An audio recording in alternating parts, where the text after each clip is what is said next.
all 5 levels: sleep, symbol, sense, cell, and soul. 1,000 microscopes, 1,000 telescopes, 1,000 blindfolds, 1,000 symbols spinning through awareness at each instant. The LSD experience cannot be understood as anything but a philosophic confrontation. What is real in this spinning universe of realities of varying space and time dimensions? And what is the effect of this rocket voyage through the nervous system and the cellular terrain? Terror, reverence, cosmic laughter, awe, ecstasy, but mainly confusion. The average American is no more equipped to confront and understand the energies which reside inside his body than a week-old baby is able to understand and use a computer. You are the week-old baby, and the computer is your brain. At the present time, the human race finds itself at a paradoxical evolutionary crossroad.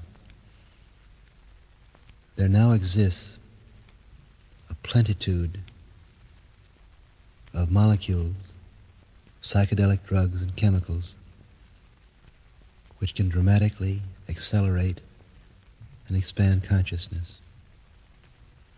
But where is the wisdom and the technical know-how to understand and control these potentialities?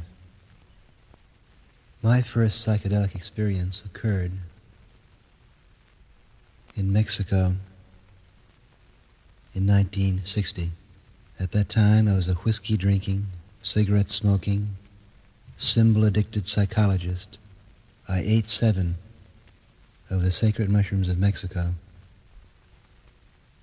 and within a half hour was spun into a psychological laboratory 2 billion years old, which laughed at my pretensions at predictive knowledge. Since that time, 6 years ago, I have done almost nothing but attempt to understand and communicate this experience. Shortly thereafter, I returned to Harvard University and gave psychedelic drugs to some 300 professors, graduate students, writers, and philosophers. 75% of these people reported the most revelatory and educational experience of their lives. We gave these drugs to 36 prisoners who looked at the cops and robbers game through the brutal microscope of expanded consciousness and laughed and gave up crime.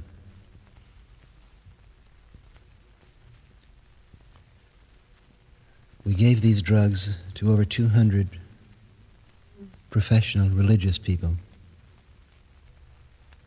2/3 of whom reported the deepest religious experience of their lives. But each single case of a person taking LSD, however positive, generated 100 rumors for the most part negative. Our society, materialistic, technological, symbol addicted,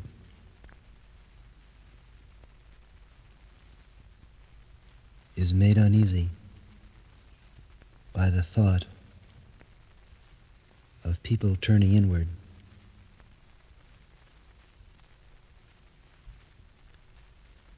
Drugs, the terror word of the 20th century. But let's face this issue of drugs bluntly and factually. The embarrassing truth is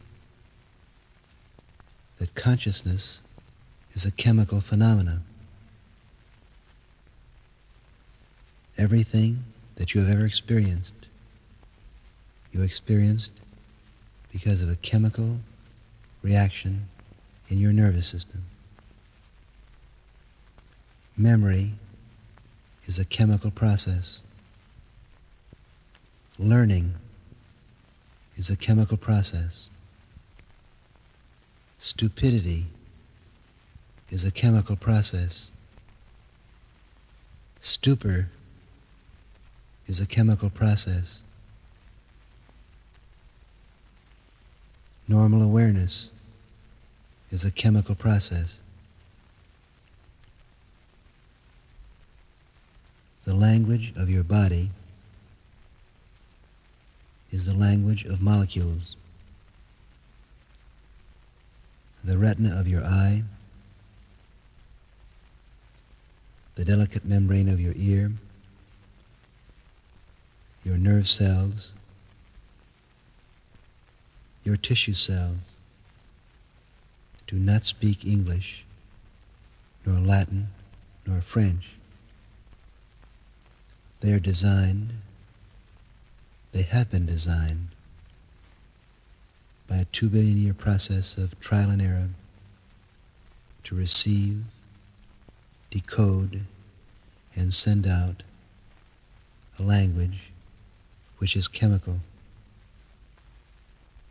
Perhaps the mystery and the fear itself which surrounds the word drugs is due to the fact that he who deals with symbols deals with changing and structures.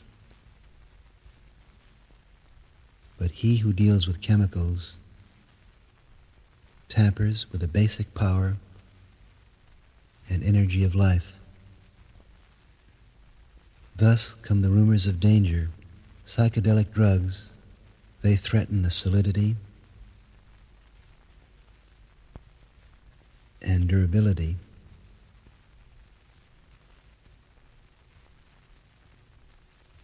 of our stereotypes. But that's all they endanger.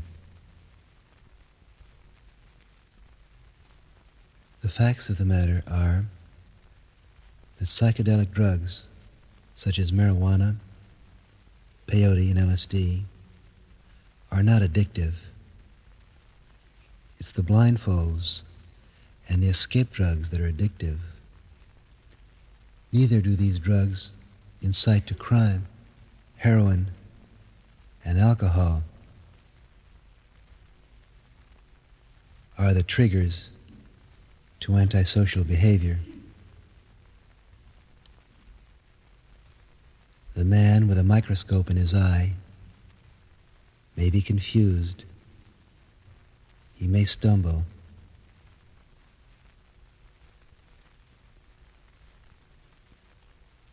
He may cry out.